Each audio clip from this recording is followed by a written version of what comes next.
Okay. Right. Action. Hi, Michael. How are you?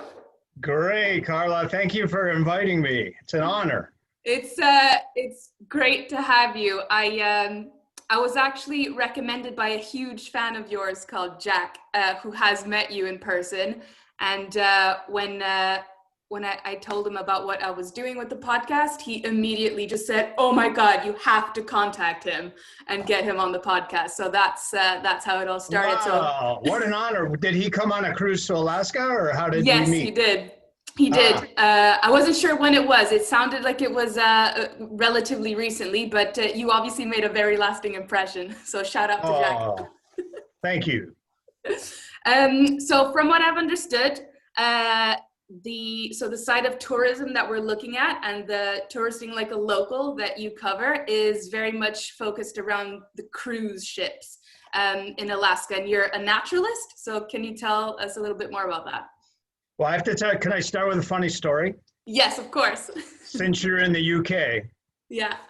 I'm doing my job, which means I give PowerPoint presentations on the glaciers, the wildlife, the native people, and then I also give live narration from the bridge of the ship when we're going through places where we see whales and bears on the beach and all of that.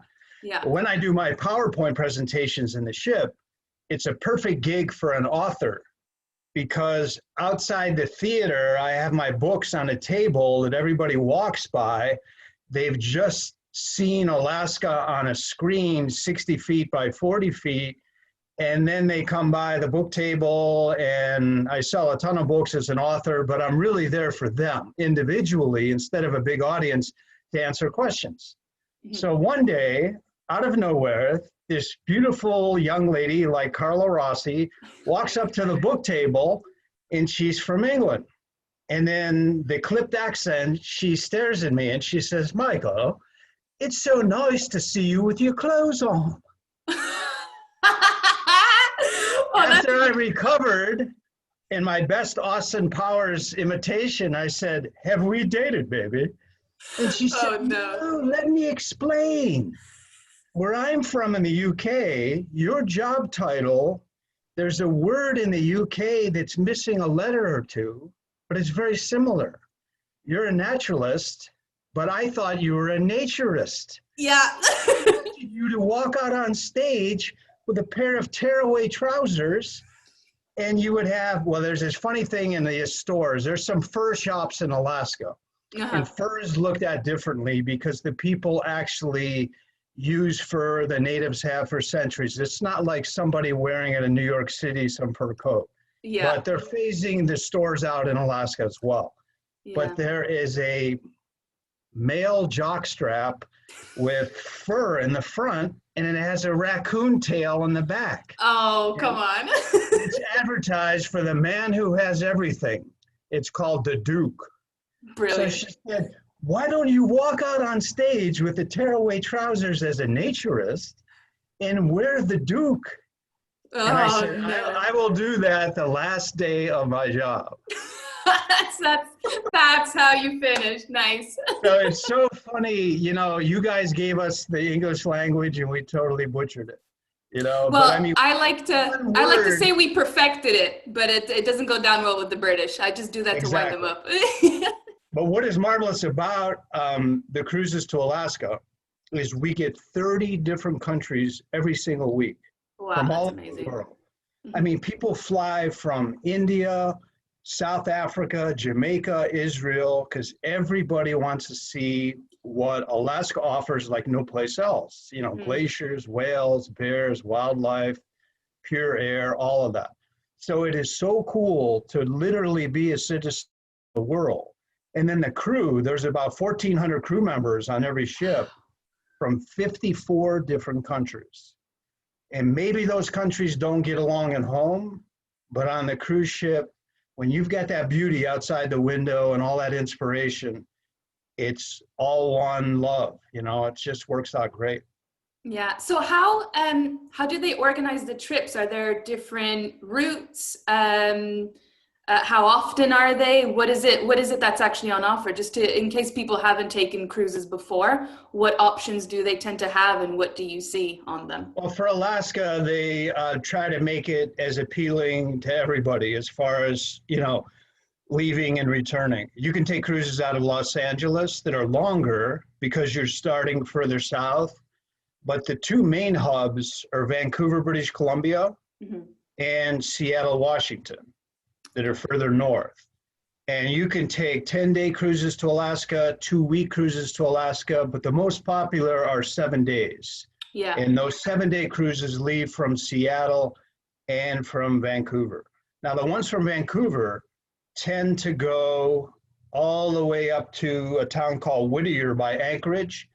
The passengers get off, and then they take inland tours into Alaska to see Denali National Park, Copper River. They stay at Princess Lodges. New passengers come on, and they sail the ship south back to Vancouver.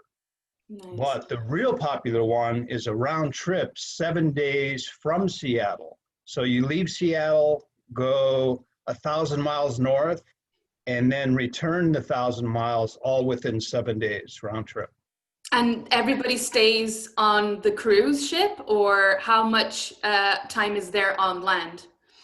Yeah, everybody's on the cruise ship. So to give you an idea of the Seattle itinerary, which is my favorite, the one that I work on, is we leave on a Saturday about 4 o'clock and trying to get everybody, connecting from the airports from around the world. And, the captain will pull the hook, away we go. And then to make it that far north, Sunday is our sea day. So we don't get off the ship in ports, but that's the day when I give my first talk. I get everybody jazzed up about what they're going to see. Then the next day we reach the capital of Alaska, which is called Juneau. Mm-hmm. So in that day and a half of leaving Saturday afternoon, all day Sunday, and then Monday morning, we go 960 miles. The ship is going full speed at 22 knots in the ocean. So we pull into Juneau, and we're there all day till about 10 p.m. Everybody goes whale watching, helicopter trips onto the glaciers, fishing. Yes.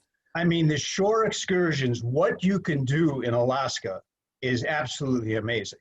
And a lot of men go, oh, I didn't want to come, because I thought you're going to sit on a ship with nothing to do and play trivia and all this to be a prisoner, like for 3 or 4 days. Are you kidding me? Yeah. I mean, it's a passport to adventure. So that's our Monday. We're in Juneau, the capital. Mm-hmm. And then we only go about 100 miles north that night. We reach our second point, which is Skagway. And this is where the gold rush was over 100 years ago.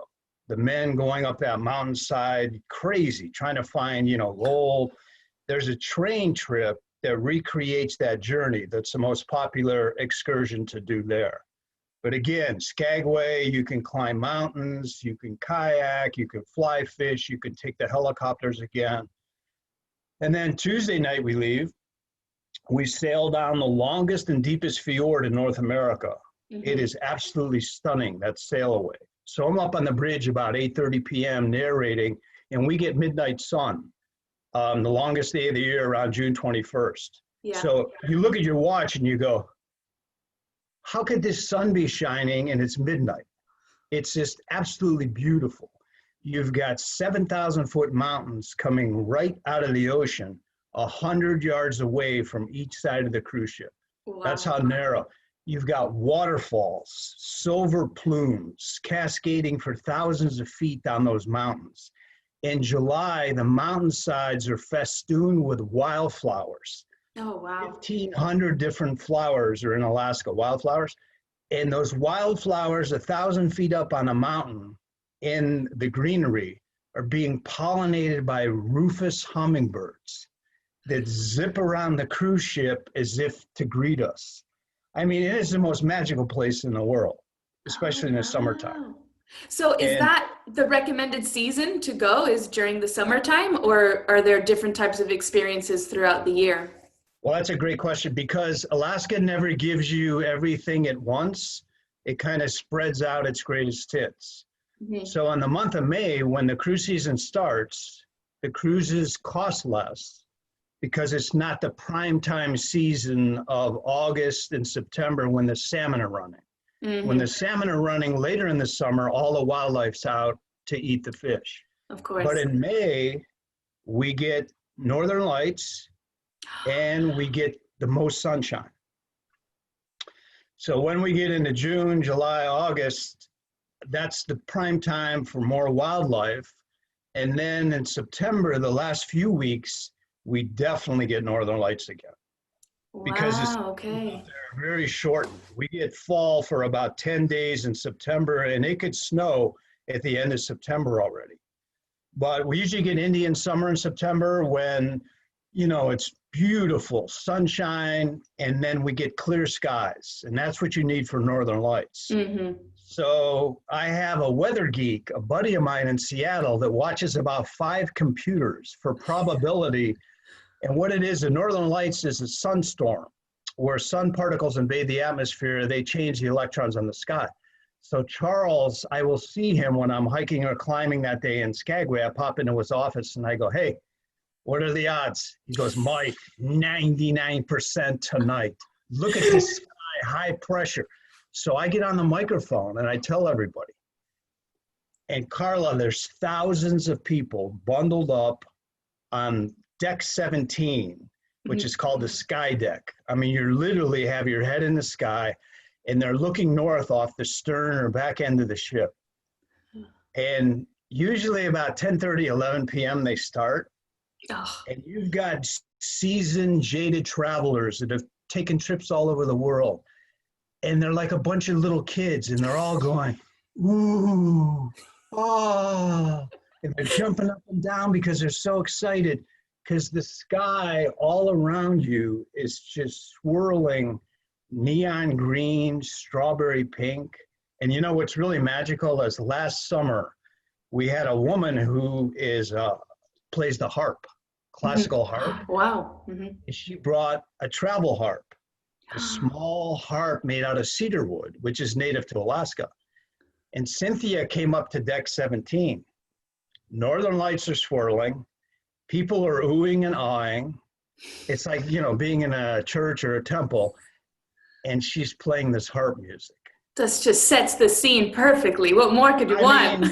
You know, one woman said, Michael, I died and went to heaven last night, meaning that night, you know. I mean, it was the most ethereal experience. And so I called Princess up in the corporate office. I said, hire this woman.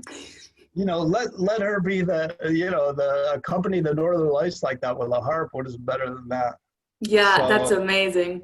So Alaska, again, it never gives you everything at once. It kind of spreads out. And what a lot of people do, we have so many repeat cruisers that come to Alaska, and they will just move their way through the summer each consecutive time, trying a different week or month, you know, to experience it all.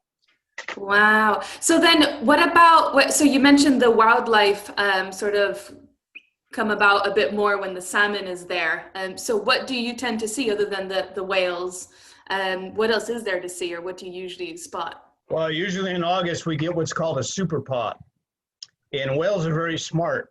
When they breed to increase diversity in their gene pool, they won't inbreed with the locals. They want, you know, somebody different. Diversity attracts, opposites attract. Yeah. So there's a super pod of killer whales we see, and especially humpbacks. Humpbacks are the predominant whale in Alaskan waters.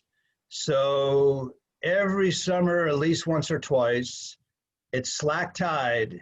We've got a 900-foot-long cruise ship that's almost 3 football fields long. If the tide is calm, if it's slack, the captain will stop the ship. And we are literally surrounded by whales. And I give up on the microphone up on the bridge telling people where to look.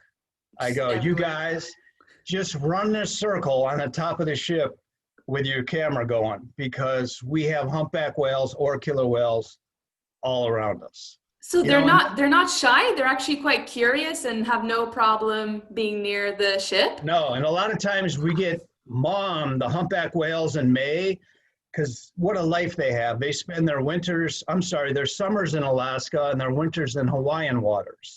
You know, not a bad life. And then usually in early April, they leave off the beaches of Maui in the warm tropical waters where they give birth to their young. They swim 3,000 miles all the way north to Alaska, where they feed nonstop in the fish-rich waters all spring and summer. So a lot of times the mothers will bring their babies over to the cruise ship. And it's almost like, I've seen this a couple times, and it's probably a coincidence, but maybe not. A mother lifts up a 10-foot long white flipper, and she's got her other flipper around her baby. It's almost like she's schooling her young, pointing and saying, this is a cruise ship. Yeah. People are very nice. They'll go by in a hurry, but, you know, don't be afraid. It's uncanny. The moms want to show off their babies, you know, and we usually get the teenagers that are the most active, and they will breach. Where a humpback whale, they can be 20 to 40 feet long, comes all the way out of the water, and it looks like it's in slow motion. Yeah, Free Willy style. Everybody outside, because I alert them, hey guys, tomorrow morning from 6 to 8 a.m., we're going to go through this Stevens Passage where we see whales almost guaranteed. In fact, if you don't see whales tomorrow morning, the Naturalist is jumping overboard. You know? Too much. They go, whoa, you're really putting it on the line. I go, yes, get out there. Don't sleep in. So we got thousands of people again, and they are blown away because 50 yards away from either side of the ship, whales are jumping, you know. And one time, it was a couple summers ago, we were coming out of Glacier Bay, and this whale, I call him the serial breacher. He came out of the water 17 times in a row. Yes. And this woman came up to me after when I was eating dinner, and she said, Mike, you lied to us. You were up on the bridge and you had a joystick, and it was like one of those Disney whales, wasn't it? An animatron that you just kept pushing, you know, out of the water. I go, I wish, you know. So much stuff happens up there that just blows people's minds. That's incredible. So then what else would you recommend if people are taking the cruise and then want to do some of the inland trips? What sort of thing would you recommend, you know, even if it's 1 to 3 days, if it's something that they can do? Well, a lot of the favorites that I hear from the passengers, it's like when we make our first port of Juneau, and you can actually do a couple tours because we pull into Juneau right around noon and we don't leave till 10 p.m. So you've got 10 hours, and each tour usually lasts maybe 3 or 4 hours. So the number one tour in Juneau is to whale watch from a smaller boat. It's actually a jet boat, and you don't look for the whales randomly. The whales are all in Auk Bay, and they stay there. That's their home. And every time an airplane, a little private plane or Alaska Air flies over Auk Bay, they radio down to the whale watching boats in case they haven't found the whales, their exact locations. So from that small jet boat, you're guaranteed to see, I mean, like, you could almost slip and fall down their mouths. Oh my gosh. And another thing that starts to happen in the middle of June through August is called bubble netting. And this is one of the most amazing things in the world. And you can see it from the whale tour in Juneau.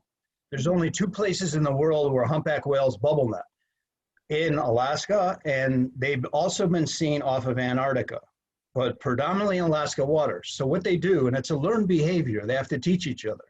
Okay. A pod or family group underwater surrounds a big school of herring, 8-inch fish, silvery, that there's thousands of them. And they ball them up, they surround them in a circle, and then they all blow bubbles underwater from their blowhole.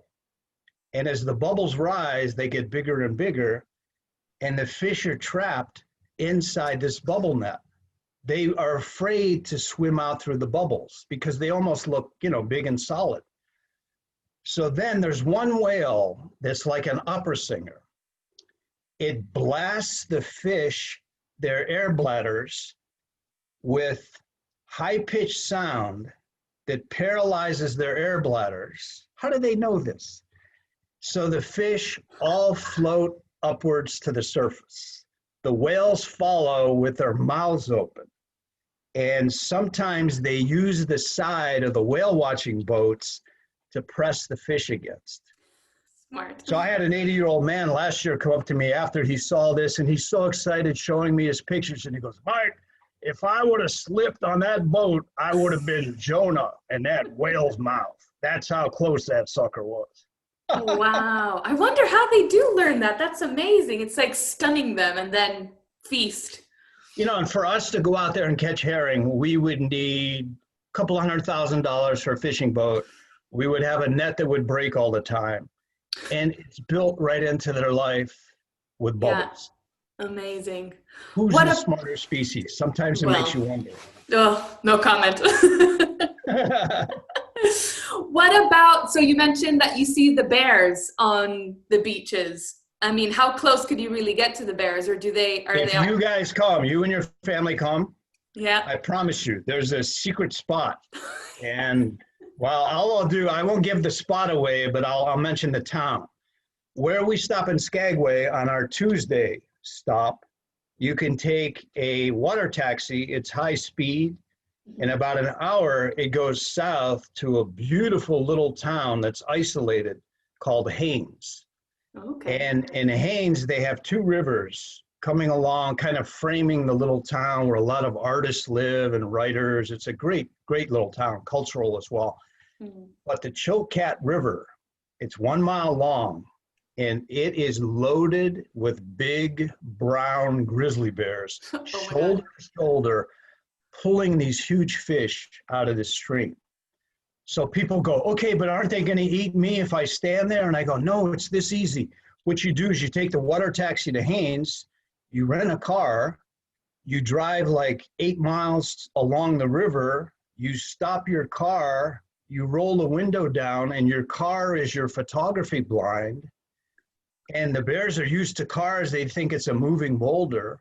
And all you got to do is hold your camera safely out the window, and the bears are like 10 feet away on the riverbank, and you can get this National Geographic Discovery Channel footage right out of your car window. That's amazing. Oh my, plus they're feasting on fish, so they don't want anything else. It's time for bears, and everybody says the two big, they call it charismatic megafauna, the big animals that attract people to Alaska. Number one is whales, and then I put 1A would be bears, especially in the summertime. So from the middle of July to the middle of September is the best time to see those bears, Chokat River. Nice. Okay. Well, I guess they go hibernating afterwards. So then how long is the winter? How harsh does it get? And especially with the darkness? Winter lasts a long time. It's usually, it can snow at sea level, maybe late September, early October.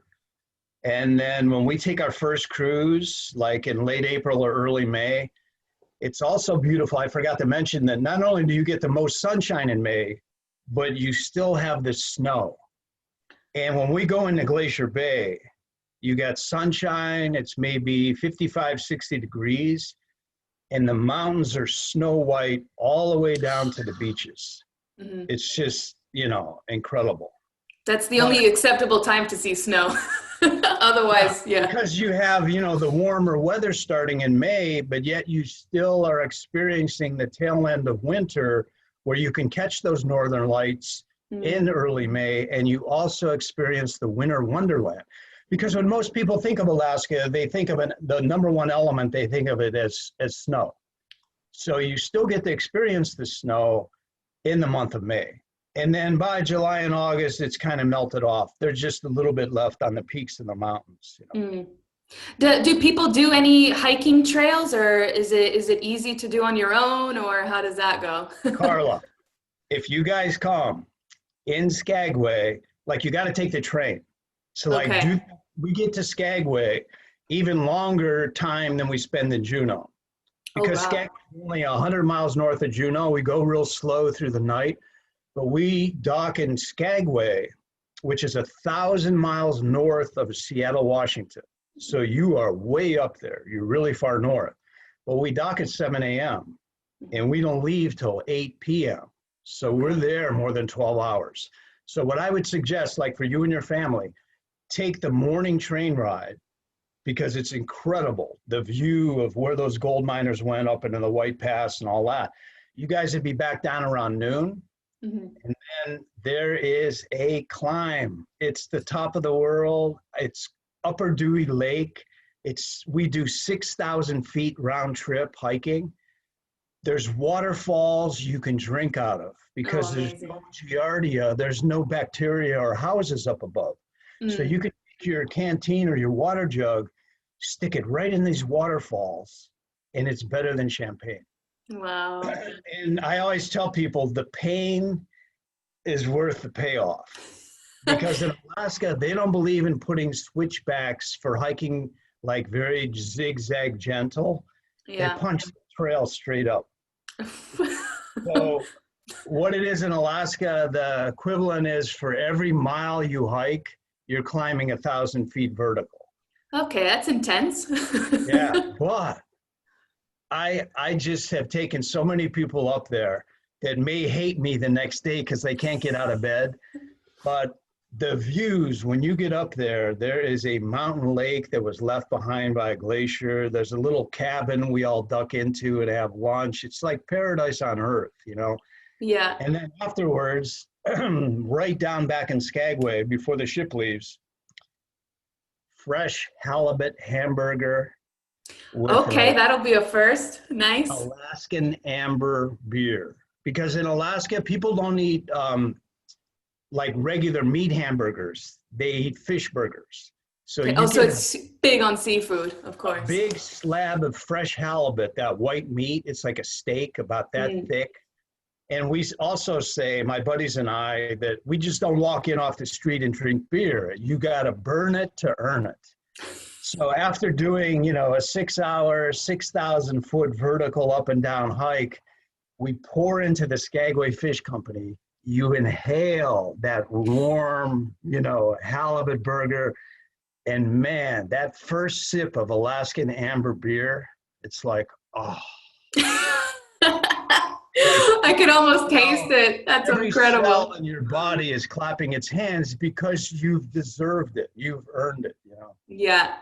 So that would be like your Skagway day is take that Okay. train ride in the morning. You know, the first one, I think it leaves at like 7 or 8. And then you're sitting, you know, on the train. So then when you get back down, we'll go to Upper Dewey Lake and say, do that hike. It's just, I mean, it's mind blowing up there. Unbelievable. So, just touching on the cuisine then. So big on seafood. What other, what else is there to typically eat, or what cool snacks might there be that Well, maybe everybody goes everyone crazy can? because this is one of the few places in the world that has this. I mean, there's crab all over the world. Oh, And, you crab is know, the best. Dungeness is, you know, the predominant crab. But in Alaska, they have king crab. Yes.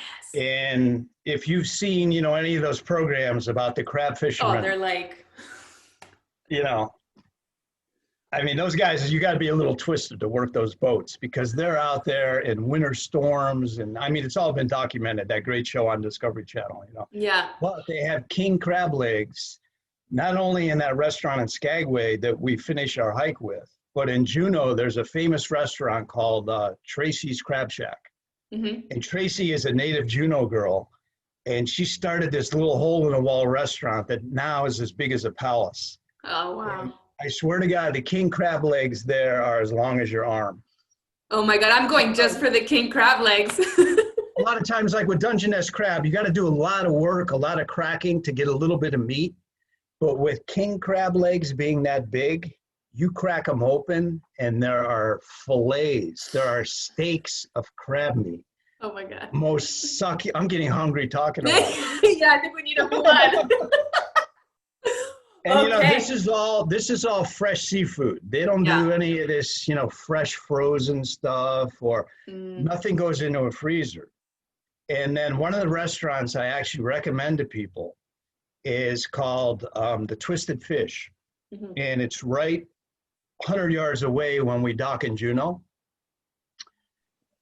The commercial fishermen that are catching the salmon and halibut and rock cod out of the ocean, they bring their boats right to the restaurant and they offload their fish directly into the kitchen. And Can't I get mean, I fresher. swear, I had a slab of salmon in there one day that was still like twitching on my plate. That's how fresh it is. You know? So to get that fish that comes out of that cold ocean, temperature of that water up there is anywhere from 40 to 50 degrees. And it's been proven that cold ocean fish produce the most oil, which is that omega-3 oil, which is good for our hearts and our health. So, oh my God, all the fish that you have, all the crab that you have, not only tasty, but it's so healthy for you as well. Yeah. Oh, I'm sure it'll taste like a completely different food compared to what I'm used to over here, for sure. And so after these inland trips, what other activities could there be to do that you would recommend, especially with the waterfalls? Can you get like properly into the waterfalls?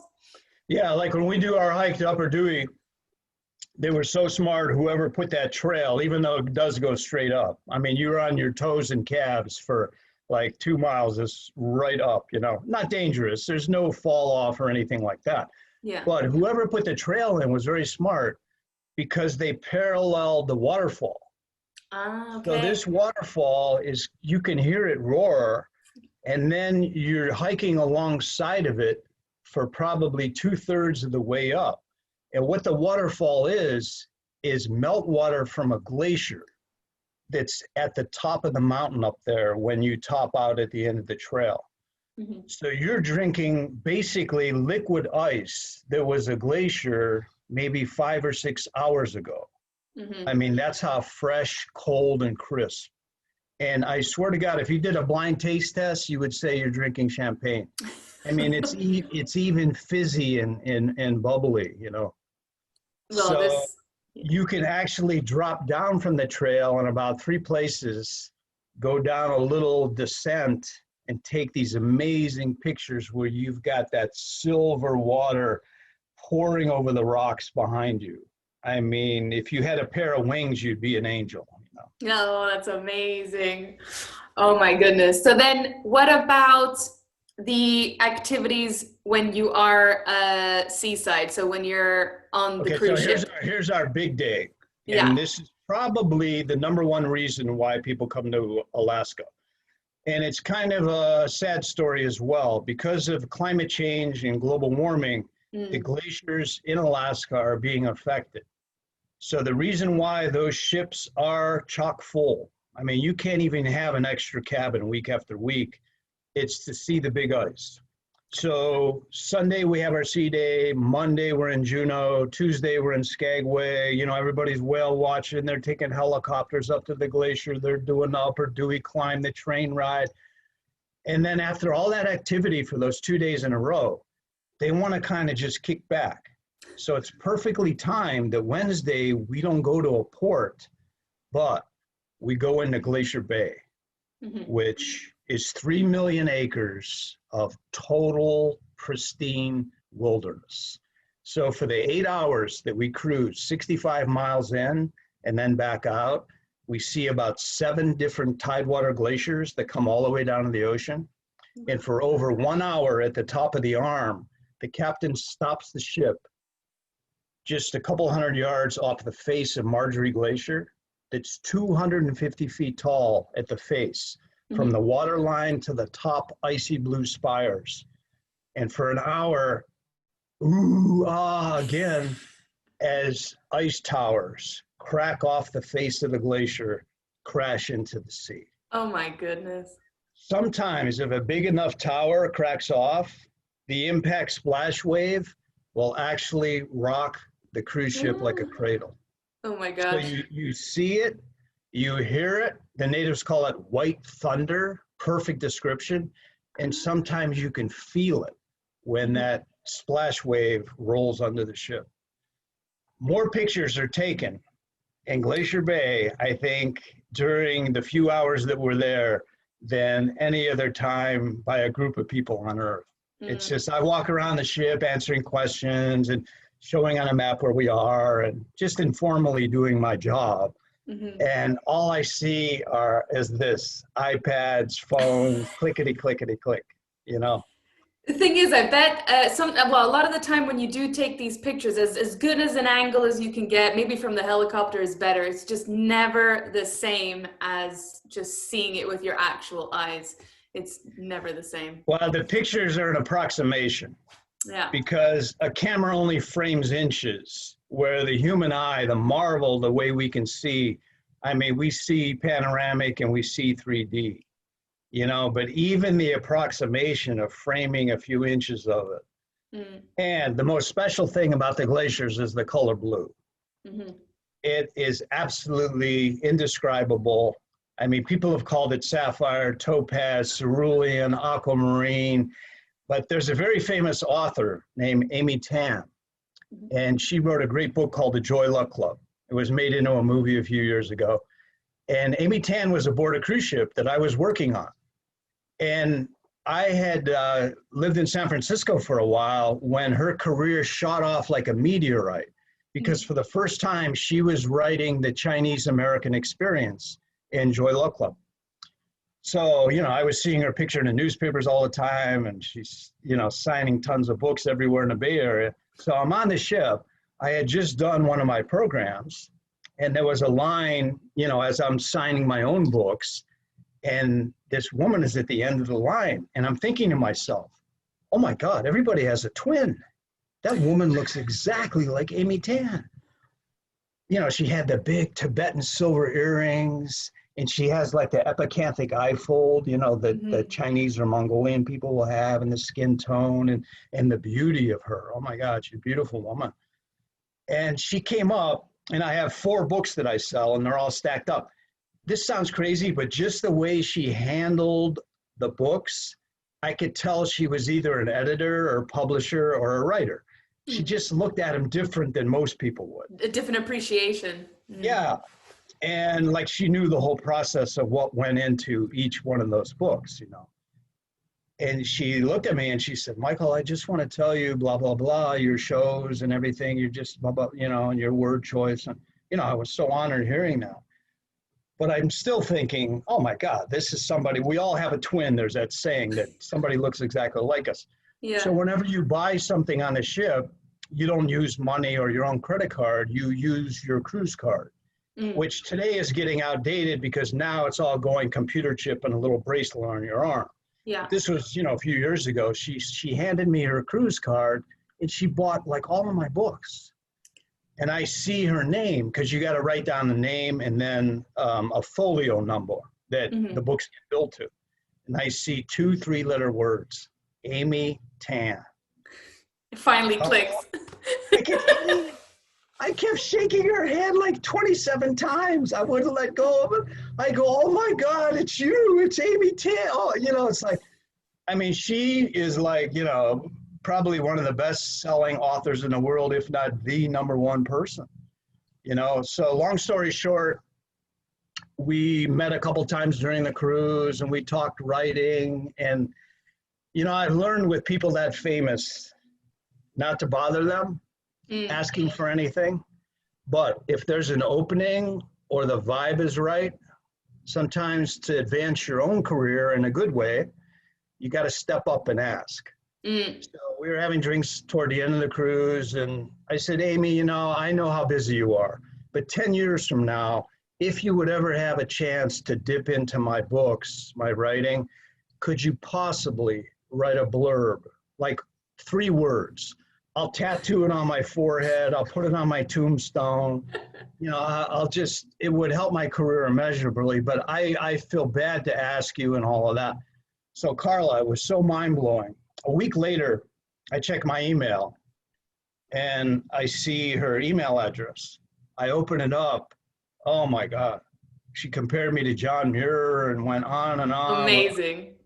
You know, so we get a lot of interesting people on the ship because Seattle is just above Los Angeles. We get a lot of Hollywood actors that come.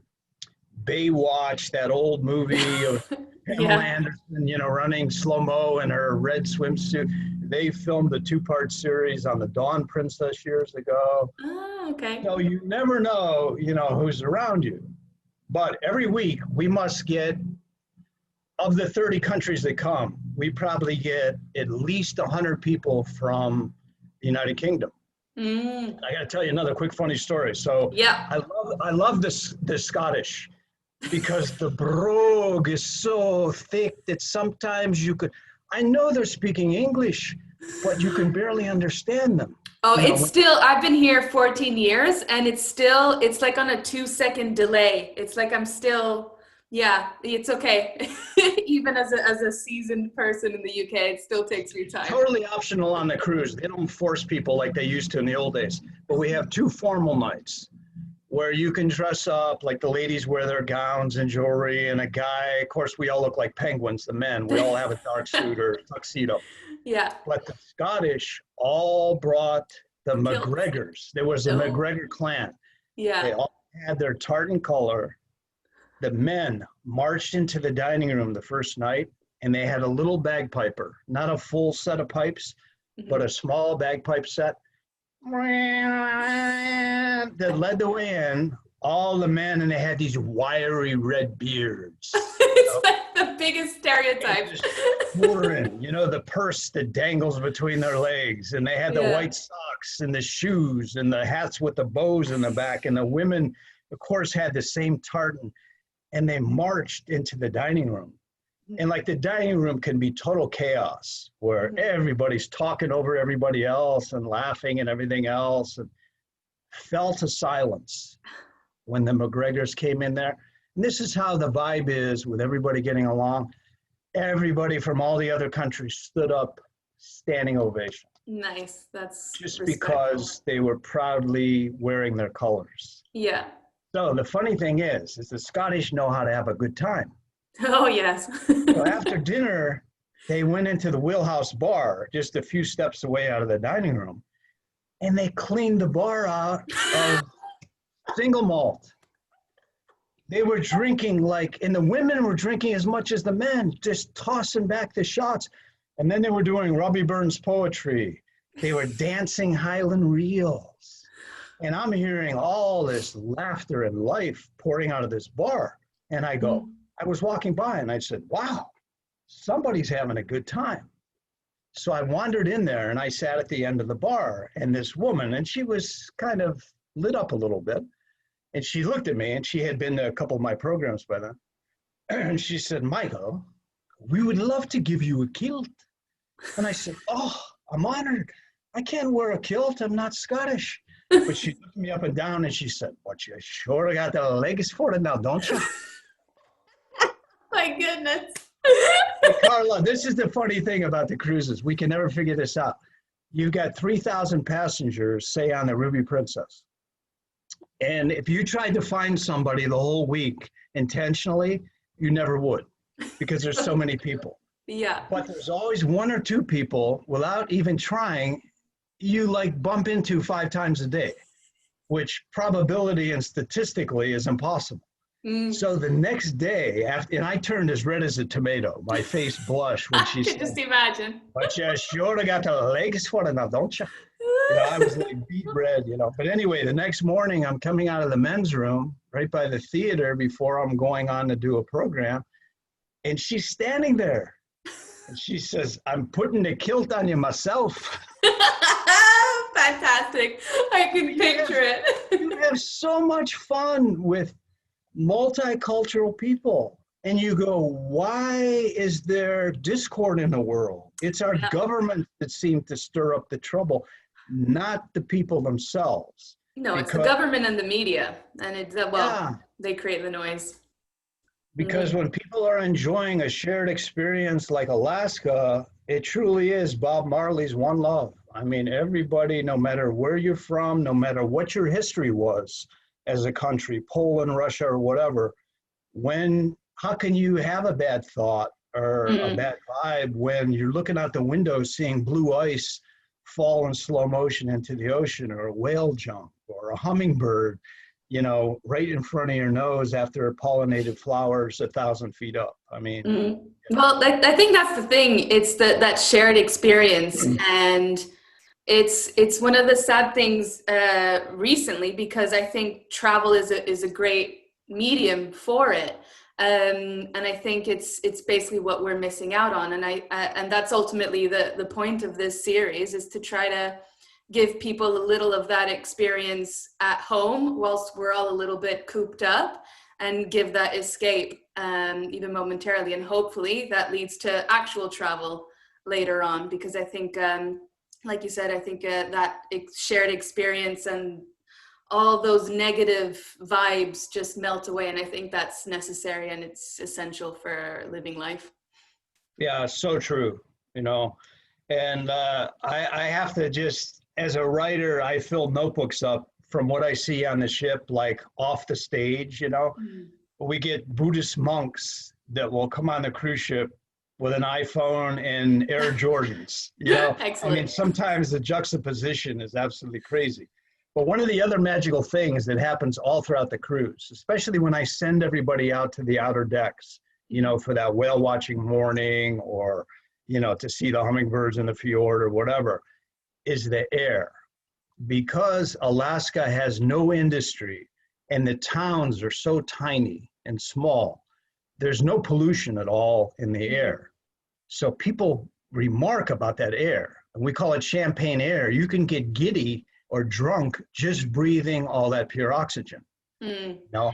So even deeper than that, about 3 years ago, we had a yogi from India, and it was a very rainy and cold cruise. And this guy was either 1,000 years old or 5 years old. He had one of those faces that was absolutely smooth as a stone. He had thick white hair and a white beard. And he walked around the ship when everybody else is wearing 3 down jackets, a t-shirt, and a skimpy pair of shorts and sandals. Oh, no. Oh, my goodness. And he could, you know, before COVID, he could put his hand in yours and you would almost have to pull your hand away because of the heat. He was able to control his body temperature, his biorhythm with his mind. I mean, he had spent next like level. years in meditation, and his eyes were just so clear. It was like looking into eternity, you know. I mean, the guy had an aura that showed up 20 minutes before he did. It was so powerful. So we were talking about the air, and he said, Michael, and he had one of these ethereal voices. It was coming from everywhere and nowhere at once, you know. Yeah. And he said, I was out on deck today and I was watching the whales, but I was so intoxicated by the air. If you could be a breatharian and only live off of air and not food, this is the place where you could do it. This air is so rich. It has prana, you know, the word Prana. No, Prana, I don't. Prana in India means life force. Okay. So I had the right guy to ask this question of. And I said, sir, please, you're the one I think that can give the answer. Everybody, me included, talks about the air in Alaska, you know, and how enervating it is and fresh and everything else. But why is it that way? What's behind it? Whoa, Carla, he nailed it. And man, tears come to my eyes every time I think of his answer. He said, the reason why is this. The trees, the bushes, all the vegetation here in Alaska are giving us pure oxygen the way it was intended before man's ego and man's pollution threw the balance off.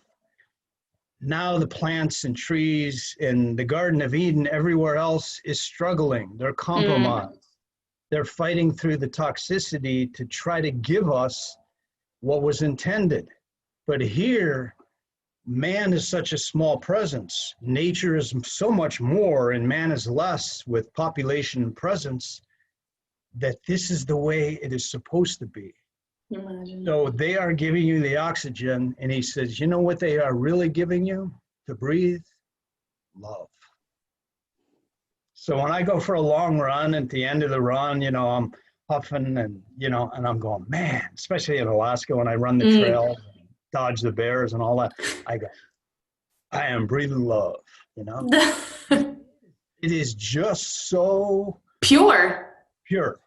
But when he explained it to me that way, yeah, it's kind of the answer that gets burned into your brain indelibly forever, you know. Yeah, it's one of those things where you think then what we think is normal really isn't. And if that's normal, what is it that we're actually And you experiencing? know And what? Just that's, what you said, Alaska reminds people of the way it should be and the way we have it in a lot of our industrial towns and homes is shouldn't be the norm. But you explained it. But we've grown so accustomed to that being normal around us. So what Alaska does is it wakes people up. yeah. It reminds them that this is the world that we need to get back to. This is the balance we need to recreate again if we are going to have a world moving forward. Absolutely. It's all about recalibration. I think, well, I hope that's what people are going to be thinking about next, because that's what we Yes. need, because we can't be living in more cycles of what's been going on the last few Well, months. Henry David Thoreau, one of my favorite authors, wrote Walden Pond, and he said, "What's the purpose of building a new house if you don't have a tolerable planet to put it on?" You Exactly. know, and Yeah. what I tell people at the end of my last program to always take a piece of Alaska home as a reminder, whether it's a feather, your favorite photograph. Hmm. So to give you an example, I got an email from a woman I was friends with during the week the next Thursday after she had gone back to work. And she said, "Dear Michael, I'm back at work.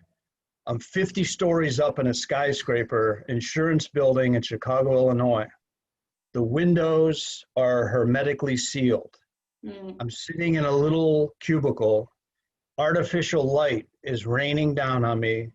I'm wearing pantyhose and I want to scream." And she said, "The only thing that's keeping me sane is I have a new screensaver on my computer. It's one of those topaz shining blue icebergs from Tracy Amazing. Armfior."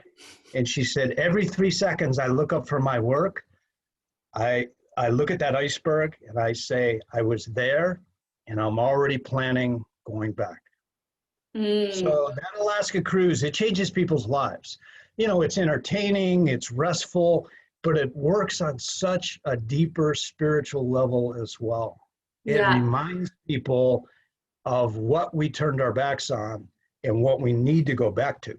Yeah, absolutely. And I think that's, I mean, not just that experience, but other experiences out there when you travel. It's about reopening your mind. We just live in this sort of rat race where everyone's like this all the time, the same routine, the same everything. And you forget there's so much more to experience. So I think, I can't wait to go to Alaska. Oh, you have to.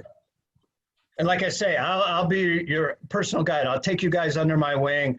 And I mean, we'll do pretty much that itinerary, or, Yeah. you can research it online. You want to add stuff to it or whatever. But I mean, we'll hit the fish company with a halibut burger. We'll do the hike. It's just, it's so amazing. And I mean, we have people coming back over and over. There was a man from Texas a couple of summers ago. He was 87 years old. And he said, "Mike, this is my 28th trip to Alaska on a Princess cruise ship every summer." And Wow. he had tears in his eyes. He was 87. He goes, "I don't know if I'm going to be able to make it next year." And I just gave him a big hug. And I mean, and I go, again, I'm always being, a writer and, curiosity. There's a great saying about curiosity, which really gets us traveling. You got to know what's over that next ridge or whatever. Curiosity is the lust of the mind, Absolutely. So I'm always curious about people's lives. And I go, "Sir, why? Why do you come back 28 times?" And he said, "Alaska is where God lives, right here." Succinct. And however you explain the word God, whatever it's a spiritual energy or if it's a, denominational religion, it doesn't matter as Yeah. long as it's helping you in a positive way, and I'm just amazed at the people that come there and just keep coming back because they can't get enough. Oh my gosh. Well, I mean, how far in advance should people be looking to usually book the cruises, or can you do them quite last minute, especially with everything going on? There's kind of two people. There's the procrastinators that'll wait like a week before if your life is that flexible. Yeah. And in all honesty, a lot of times you can pick up a pretty good deal because if there are a few cabins left, the cruises will put them online at a reduced rate. Yeah. But if you want to make sure a certain week that you're coming, that you'll definitely have a cabin. Because I think when COVID's over, oh my God, there's going to be, like you mentioned, there's going to be such a rush. Those airplanes are going to go full, the ships, you know. So a lot of people will book maybe 4 to 6 months out. Yeah. And Princess like also gives you a discount for like being an early booker and all of that, you know. Yeah, it's one of the things I regularly look at the stats and the trends, and there are some numbers out there that show the demand is there. It hasn't dipped. If anything, it's gone up in some areas. So people are planning. They're just not quite committing yet, but people are already looking about a year in advance, which isn't totally unrealistic. So hopefully we can encourage some people to start booking Alaska, me included. It's going to go from one extreme to the other. It's going to go from, you know, trickle or shutdown to boom, boom, boom, you know. Exactly. So do you have any final thoughts that you want to leave with us when it comes to Alaska? One of my favorite places. But I'm very careful who I take there because they have to really be in tip-top shape because it's so demanding. And before I would just try to judge their fitness from, you know, maybe an appearance, which doesn't always work. Because I've climbed like big mountains around the world, Mount Kilimanjaro and all of that. And sometimes people that smoke make it to the top. And guys that run marathons have to go down halfway.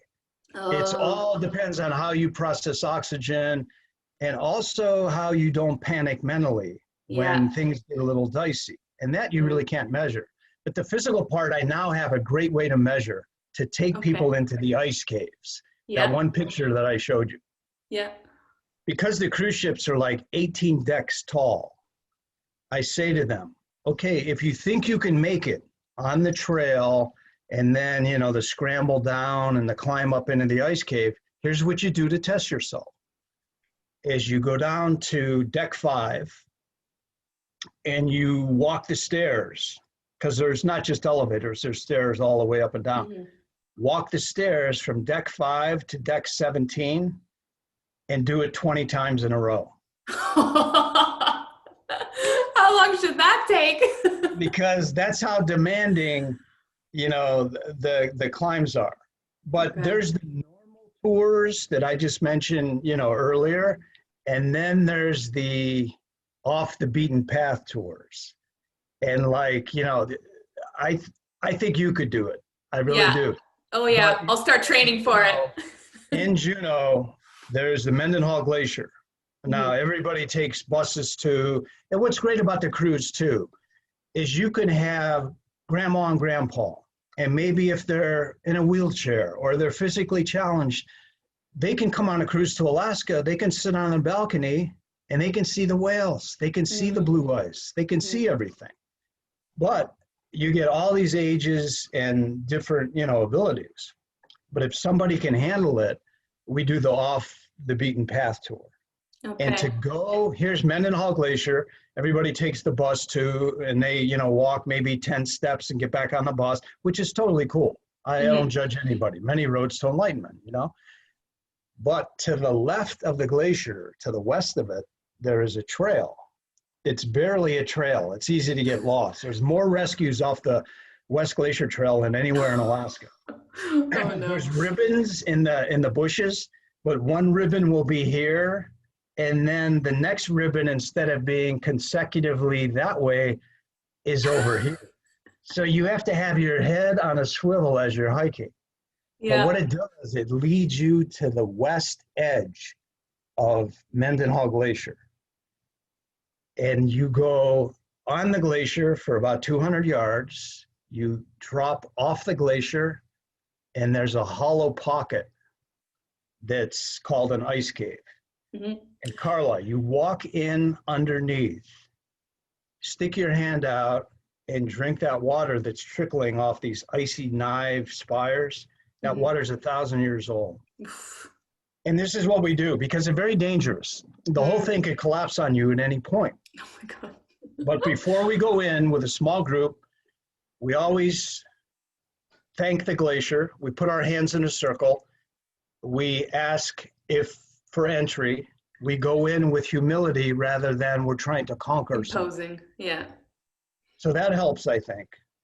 We go in and we go, okay, synchronized watches, 7 minutes, in, out, because stones are dropping and, you know, water's dripping on you.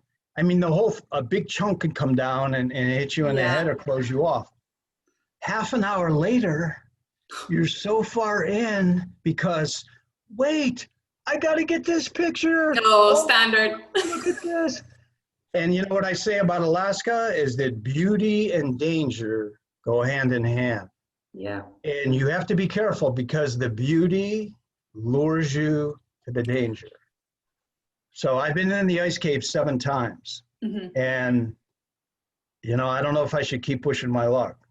But the pictures I put in my glacier show, my 3rd program on the ship, are just, I mean, you can't even believe that it's real. To be in under the glacier and to see those translucent blue colors that paint your soul, it's just, it's like another consciousness in there. Yeah, that's special. And just you're going.